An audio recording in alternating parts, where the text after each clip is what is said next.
Kia hakune, kia matara, koe ra te ia o ngā whakatūpato a te manatū Pirihimana, mō ēnei ara whakatā o te reipa. Kei te kū tere atu ngā Pirihimana ki te hāpai i ngā ture o te huarahi, kia kore ai te tangata e aitua i runga no hoki i tō rātou mōhio, ko tahi te hapa e kore pea a muri e hokia. He wāhi o ki tēnei mā te hunga e takahia nei te huarahi ki te tai tokerau. Hei whakatā mo te wā poto, hei whakatā anō me te inu e ki kofi, he inu wai, kia whakaarangi a rātou. Welcome to the fatigue stop today. Ko Lifesaver te ingoa o te whakamatāratanga a ngā Pirihimana i enei rā whakatā.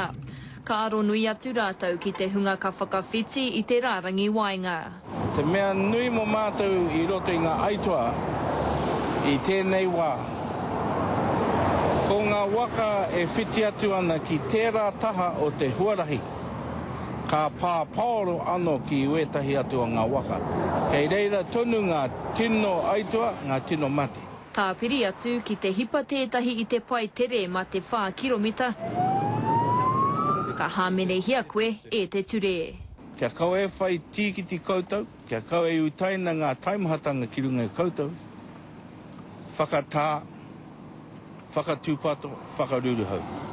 I te rātou toko waru ngā tāngata i mate, neke atu i te kotahirau i whara.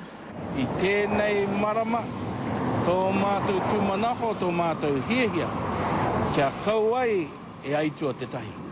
Koe nei te haurei tīmata ai te tātari ngā aitua huarahi, ka mutu a te ata o te tūrei.